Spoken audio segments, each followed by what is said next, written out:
Howdy folks, and welcome back to World of Tanks with the mighty Jingles. We've got a pretty good one for you today, featuring a tank that I've only really featured, I think, once before. Now, this is Rayan 1940. He's in a Tier 8 battle on the Fisherman's Bay map. In the French Tier 8 Premium, well, technically it's a medium tank, the Bachation Barrasque. I say technically it's a medium tank because, well, that's what the label says, but this is really a light tank with an extremely big 105mm two-shot autoloader. So why do I say this is more of a light tank than a medium tank? Well, a whole bunch of very good reasons. For a start, it's absolutely tiny. It only weighs 12 tons. That's 2 tons less than the EBR-90. It's also extremely fast, with a top speed of 62 kilometers per hour, and has extremely good maneuverability with a traverse speed of 40 degrees per second. Or the same maneuverability and traverse speed as the actual French Tier 8 light tank, the Batchat 12T. It also has light tank armour, with 40mm of hull armour at the front, and only 15mm of turret armour at the front, or, once again, to put this into context, 10mm less than the Batchat 12T. The only thing medium tank about this is the gun. It has a two-shot auto-loading 105mm gun. So, a medium tank gun, except it isn't, because essentially it's just a slightly nerfed version of the D1504 gun on the AMX-13-105, which is also a light tank. So you can call this thing a medium tank if you want, but you're not fooling anybody.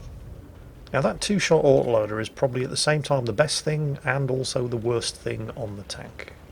Having a 105mm gun on a light tank is definitely not bad, but it does come with some limitations, despite the fairly good 360 alpha damage, which gives you a 720 hit point double tap capability, but the accuracy is really bad.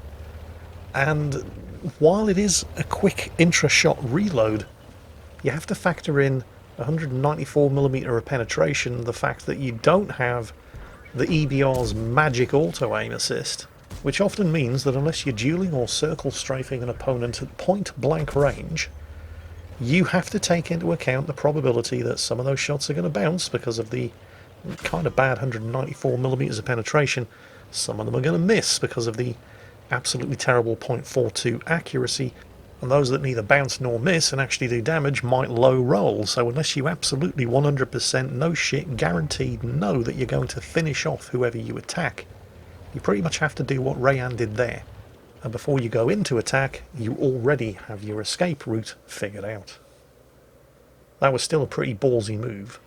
I mean, he was working on the assumption that those two enemy tanks were going to be focused on the EBR Hotchkiss, and they were.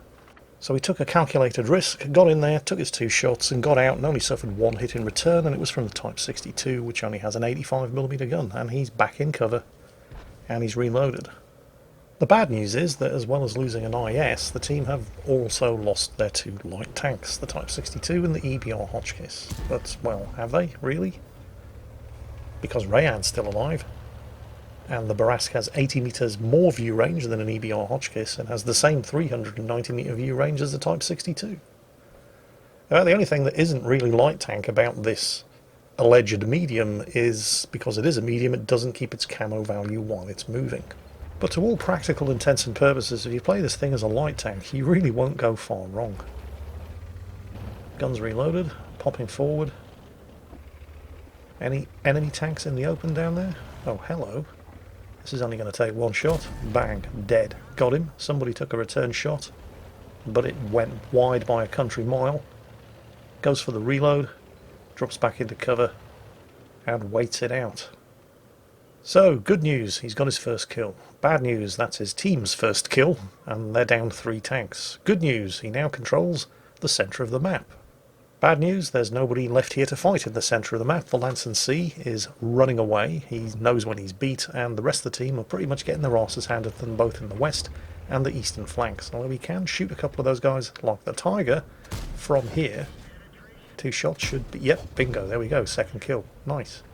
Oh, and there goes the Lance and Sea, running away as fast as his legs will carry him. Like we said, he knows when he's beat, he's getting out while he can. One of the good things about this gun, because it is only a 2-shot autoloader, is that you don't have to sit around waiting too long for it to reload. In fact, it has the same rate of fire as the 105mm gun on the EBR-105, which is really what this is. It's basically an AMX tank chassis with the EBR-105 turret. 5 shots per minute. It's not a lot, but it's the double tap capability. Gonna have to aim very carefully on the lever there. Nicely done. The aiming time is terrible, by the way. This gun will fire faster than it aims. So, good news, that's his third kill. Bad news, it's still his team's third kill as well, and his team have lost a third of their number with 5 casualties. There's nobody left to fight in the middle. Ooh, perhaps he can kill the Lanson. Yes, he can kill number 4. 1 shot left, use it? Nope, go for the reload. Somebody again took a shot at him. Not quite sure who it is, whoever they are. They don't seem to have been spotted just yet. Probably some tank destroyers down on the far side of the field. Although now, if they are sitting in the far side of the field, there's absolutely nothing left for them to shoot at. Gun's about to be reloaded. He's already making his move. Putting a shot into the alien. Oh, takes a hit from the T-54 Mod 1, but gets a kill. Second shot. Oh, wow, he's taking hits from all directions. This is not good. Like we said, live fast, die young, and leave a good-looking corpse. All the hallmarks of a French light tank driver. But it's a medium jingle. No, it isn't. Take a quick look at the map, by the way. This explains to you in one sentence everything that you need to know about why the team are losing. The P-43 and the Barask are up front, while the Carnarvon and the Super Pershing are cowering at the rear. That Super Pershing in particular. Going to take 2 shots here, of course, but he does have the M26. Unfortunately, I mean, it's good news and bad news. Again, he's gotten the Top Gun. Look at those guys. But it's cost him almost all of his health. One more hit from pretty much anything and he's dead. And remember, this thing only has 15mm of turret armour and 40mm of hull armour at the front. And it's got a pathetically low hit point pool as well. You really can't afford to be taking hits in this thing, so that was an incredibly ballsy move, but I think it's safe to say that his work down here is done, and it's time for the rest of his teammates to start pulling their weight. Unfortunately, that means counting on players like the T-26E4, the Super Pershing, who's still on full health, by the way, despite the loss of all of his teammates in front of him, despite the fact that he's the tank there with the heaviest frontal armour. It's not that he's been using that armour, by the way. That's not why he has 1500 health. Throughout the course of this battle, that guy takes 6 hits and 5 of them penetrate. So he's not on full health because he's been using his armour. He's on full health because he's been avoiding getting shot at. So, that's definitely not the kind of guy you want in the most heavily armoured tank when you're in something like that P-43 that just died while the Super Pershing and Carnarvon AX cowered at the back of the map. On the other hand, now that Rayan has taken out the most dangerous opponents, they have moved up, although quite predictably, the Carnarvon, which is the one on lowest health with the worst armour, is being forced to lead the way, while the Super Pershing hides behind him. Yeah. They are receiving artillery support, but what is the Super Pershing doing? The Carnarvon's going to die.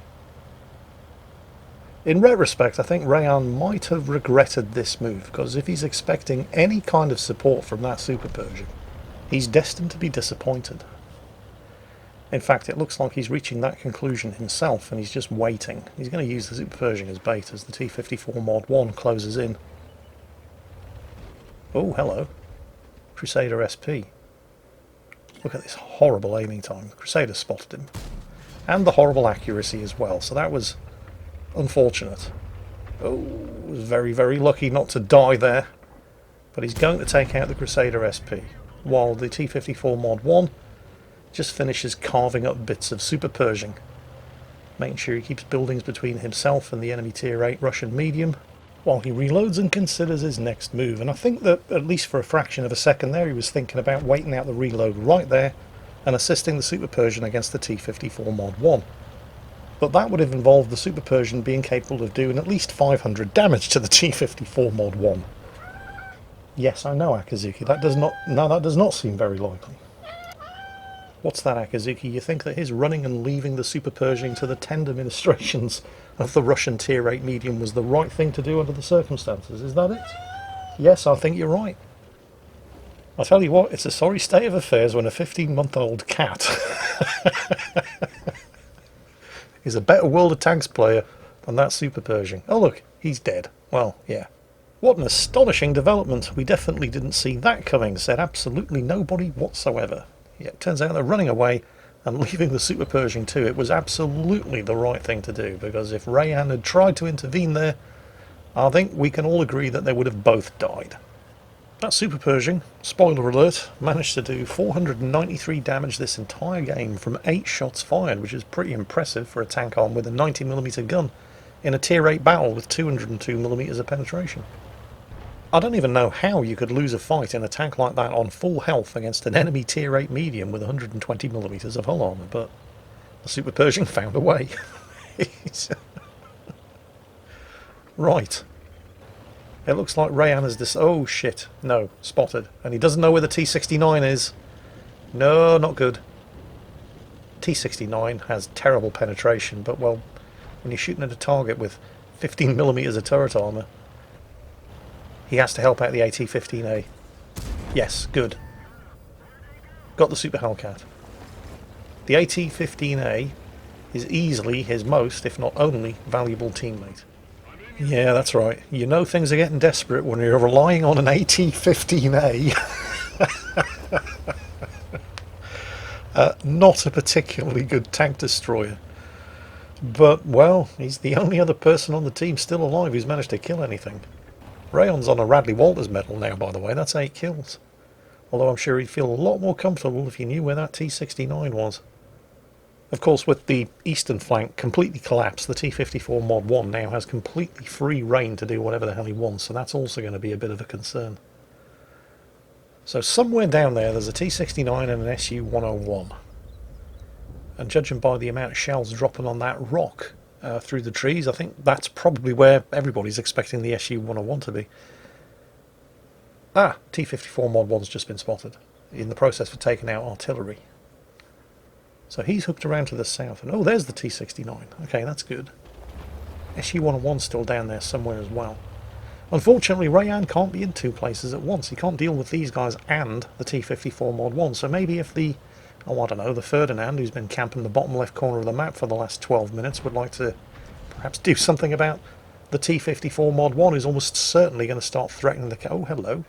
Well, it's not the SU-101, but it'll do. Yeah, low damage roll. It's going to take 2 shots. Well, he was probably going to want to stop and reload anyway, so what the hell. And a kill's a kill.